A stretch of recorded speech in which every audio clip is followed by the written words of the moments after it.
উত্তর জনপদের প্রাচীন ও ঐতিহ্যবাহী শিক্ষা প্রতিষ্ঠান কারমাইকেল কলেজ। শিক্ষার আলো বিতরণের মাধ্যমে যোগ্য নেতৃত্বের গুণাবলী সম্পূর্ণ মানুষ তৈরির কারখানা হিসেবেই পরিচিত শতবর্ষী এই বিদ্যাপীঠ। 1916 সালের 10 নভেম্বর যাত্রা করা এই শিক্ষা প্রতিষ্ঠান ভারতীয় উপমহাদেশের ব্রিটিশ বাঙালির শিক্ষা দীক্ষা, আন্দোলন সংগ্রাম, ইতিহাস আর ঐতিহ্যের জীবন্ত প্রতীক। যাত্রাকাল থেকেই অবহেলিত উত্তরাঞ্চলের প্রবীণ এক বৃক্ষের নাম কারমাইকেল কলেজ। এই প্রতিষ্ঠান থেকে শিক্ষা নিয়ে শিক্ষার্থীরা দেশের শীর্ষ পর্যায়ে নেতৃত্ব দেয়া সহ দেশ বিদেশে কৃতিত্বের স্বাক্ষর রেখেছেন। বটবৃক্ষের মতো আপন মহিমায় হাজারো আনন্দ বেদনা স্মৃতি নিয়ে দণ্ডায়মান উত্তরের অক্সফোর্ড খ্যাত এই শিক্ষা প্রতিষ্ঠানটি।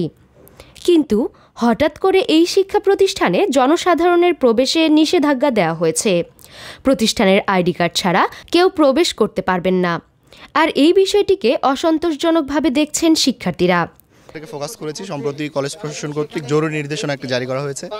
সেখানে যে প্রথম নির্দেশনাটা ছিল সেটি হচ্ছে ক্যাম্পাসে সর্বসাধারণের প্রবেশ নিষিদ্ধ করা হয়েছে। এটি আসলে কারমাইকেল ক্যাম্পাসের ঐতিহ্যের সাথে যায় না। এই ক্যাম্পাস থেকে 1916 সাল থেকে শুরু করে এখন পর্যন্ত অসংখ্য শিক্ষার্থী এখান থেকে শিক্ষা অর্জন করেছে এবং বিভিন্ন জায়গায় কর্মস্থলে তারা বড় বড় জায়গায় রয়েছে। সেই জায়গা থেকে ক্যাম্পাসটা মুখরিত থাকবে সাবেক শিক্ষার্থী দ্বারা, স্থানীয়দের দ্বারা, সকলের দ্বারা। এটি খুবই স্বাভাবিক। এইটি কলেজ প্রশাসন যে নির্দেশনা জারি করেছে সকলের জন্য প্রবেশাধিকার নিষিদ্ধ করেছে, এটি আমরা সংস্কার চেয়েছি। প্রাক্তন শিক্ষার্থীদের প্রবেশাধিকার নিয়ে এখানে দাঁড়ানো হয়েছে। তাদেরকে আসলে প্রবেশ করতে দেওয়া হচ্ছিল না এই বিষয়টা নিয়ে। তো এখানে শিক্ষা প্রতিষ্ঠানের যে সংস্কার সে বিষয়টা নিয়ে মূলত দাঁড়ানো হয়েছে। তো আমরা চাচ্ছি যে দ্রুততম সময়ের মধ্যে এখানে পুলিশ ফাঁড়ি নির্মাণ করে বা পুলিশ বক্স নির্মাণ করে শিক্ষার্থী এবং দর্শনার্থীদের সুষ্ঠু পরিবেশ উপহার দেওয়ার জন্য। কিন্তু সেটা না করে হঠাৎ করে তারা শিক্ষার্থী এবং দর্শনার্থীদের, প্রাক্তন শিক্ষার্থীদের প্রবেশ অধিকারটাকে বন্ধ করে দেয়।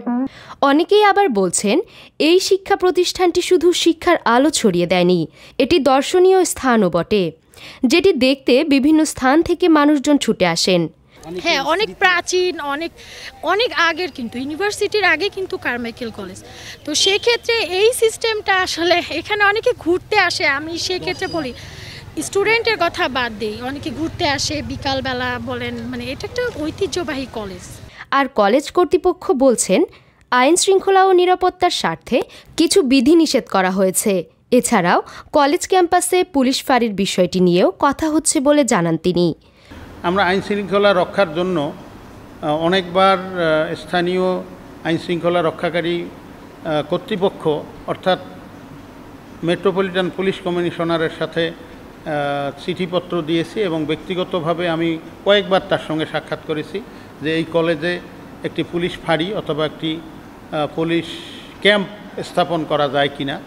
তারা বিভিন্ন ধরনের যুক্তি তুলে ধরেছিলেন যে এখানে পাশাপাশি যেহেতু বেগম রোকেয়া বিশ্ববিদ্যালয়ে একটি পুলিশ ফাঁড়ি আছে বা ক্যাম্প আছে, সেক্ষেত্রে খুব এত কাছাকাছি আর ক্যাম্প করার, পুলিশ ফাঁড়ি করার সুযোগ নেই এবং পুলিশ ফাঁড়ি আসলে এনারা দিতে পারেন না, এরা ক্যাম্প দিতে পারেন। তো ওনারা পরবর্তীতে এটি একটু দীর্ঘসূত্রিতা ছিল। পরবর্তীতে আমাদের শিক্ষার্থীরা তারা বিভিন্নভাবে বিভাগীয় মেট্রোপলিটন পুলিশ কমিশনারের সঙ্গে যোগাযোগ করলে উনি শেষ পর্যন্ত একটি পুলিশ বক্স স্থাপনের জন্য সম্মত হয়েছেন। হারুন আর রশিদের তথ্য ও শামসুল হকের ক্যামেরায় সাইমা শুভ্র, আপডেট টিভি।